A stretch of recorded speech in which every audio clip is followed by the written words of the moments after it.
Hello दोस्तों, कैसे हैं आप सब। आज की हमारी कहानी है भेदभाव। अगर अच्छी लगे तो चैनल को लाइक, शेयर और सब्सक्राइब करना ना भूलें। गर्मियों की छुट्टियों में रमा की ननद प्रिया आई हुई थी। रमा ने सोचा आज सबको रात के खाने में छोले भटूरे बनाकर खिलाऊंगी। छोले भटूरे बनाने के लिए रमा जैसे ही रसोई में गई, थोड़ी देर बाद उसकी ननद प्रिया भी आ गई। उसने कहा, भाभी आप भटूरे बेलती जाइए और मैं जल्दी जल्दी से कढ़ाई में तलते जा रही हूँ। ऐसे में भटूरे भी जल्दी जल्दी बन जाएंगे, क्योंकि आपके छोले देखकर मेरे मुंह में पानी आ रहा है। ऐसा लग रहा है बस खा ही लूँ। इस बार आपसे अच्छी तरह से छोले बनाना सीख लूँगी और अपने ससुराल में बनाकर खिलाऊंगी सबको। भाभी आपके हाथों में तो जादू है। आप जो भी बनाती हैं ऐसा लगता है उंगलियां चाटते रह जाएं। और एक मैं हूँ, पता नहीं कब खाना बनाना सीखूंगी।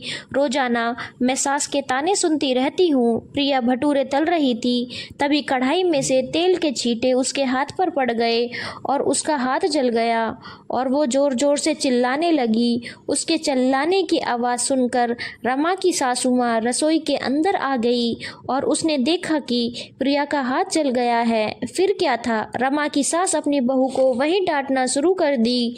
बहू, तुमसे अगर खाना नहीं बनता है तो मुझे बता देती। बेटियां मायके इसीलिए आती हैं कि उन्हें कुछ काम न करना पड़े। ससुराल में तो वह करती ही हैं, अब मायके में भी आकर काम करेंगी क्या। लेकिन तुमने प्रिया को अपने साथ ले लिया। प्रिया कहे जा रही थी, मम्मी भाभी की इसमें कोई गलती नहीं है। मैंने ज़बरदस्ती कहा कि मैं तल देती हूँ, आप सिर्फ बेलती जाइए। प्रिया की सास ने इस बात को इतना बड़ा बना दिया कि ऐसा लग रहा था कि प्रिया पूरी तरह से जल गई हो, जबकि उसके हाथ पर हल्का सा तेल का छींटा ही पड़ा था। रमा के पति महेश जैसे ही ऑफिस से आया, रमा की सास ने कहा, बेटा जल्दी से प्रिया को डॉक्टर के पास ले जाओ, देखो इसका हाथ जल गया है। महेश ने पूछा, कैसे जला। तो रमा की सास ने कहा, तुम्हारी पत्नी ने जलाया है। महारानी से अकेले खाना नहीं बन रहा है। एक साल पर तो मेरी बेटी अपनी माँ के यहाँ आई है और तुम्हारी पत्नी ने अपने साथ रसोई में भटूरे तलने के लिए बुला लिया।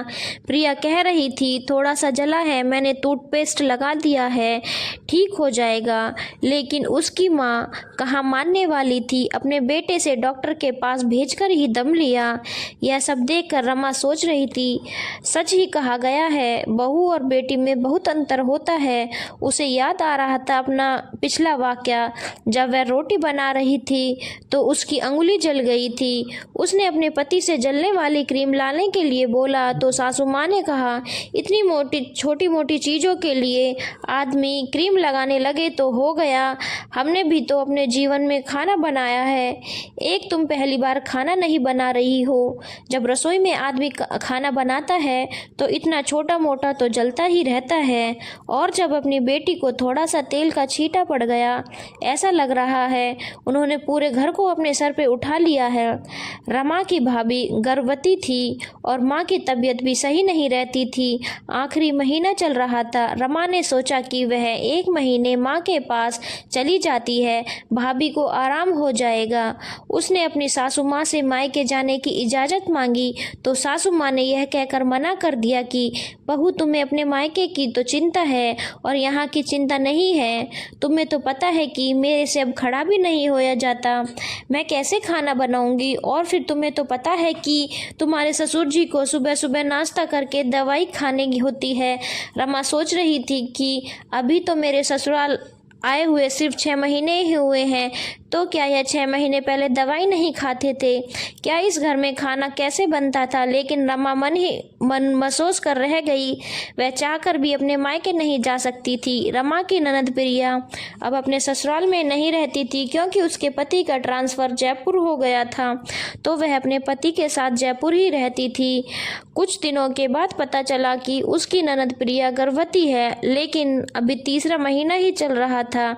अभी 6 महीने का समय था। लेकिन जब रमा की सास को यह पता चला उसकी बेटी वहाँ अकेली है, कोई करने वाला नहीं है, उसने अपनी बहू को बहू से कहा, तुम्हें पता है कि प्रिया 3 महीने की पेट से है, तो मैं सोच रही हूँ तुम वहीं चली जाती। रमा जब यह बात सुनी तो यही सोचने लगी, जब मुझे अपने भाभी के पास जाना था तो सासू माँ कह रही थी खाना कैसे बनेगा, ससुर जी की दवाई कैसे आएंगी, लेकिन अब बेटी की बात आई तो सब हो जाएगा। मैंने तो कह भी दिया था कि माँ जी अगर मैं प्रिया के पास चली जाऊंगी तो यहाँ खाना कौन बनाएगा, और सुबह सुबह आपको तो पता ही है पापा जी को भी नाश्ता करके दवाई खानी होती है।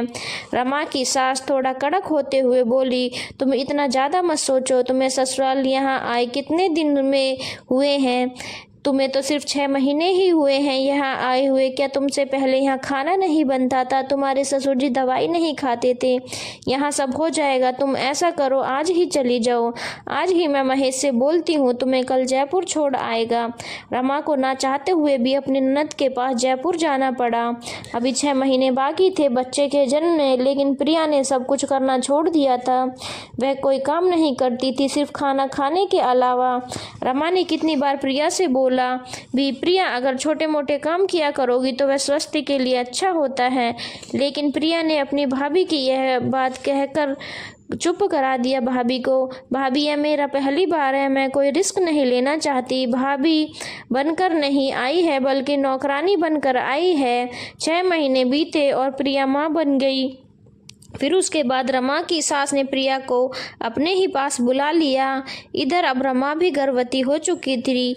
प्रिया को लगा कि अब मुझे भी काम नहीं करना पड़ेगा, क्योंकि भाभी से तो काम होगा नहीं। तो उसने अपनी माँ से कहा, माँ मैं कब तक यहाँ रहूँगी, तुम्हें तो पता ही है कि तुम्हारे दामाद जी को खाना बनाना नहीं आता, बाहर का खाना खाकर मोटे होते जा रहे हैं।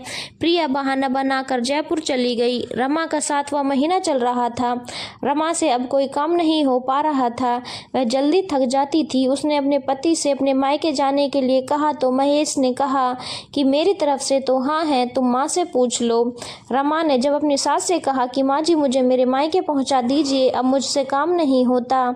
जैसे ही रमा ने यह बात अपनी सास से कही तो रमा की सास ने कहा, आजकल की बहुओं के तो नखरे ही बहुत ज़्यादा बढ़ गए हैं।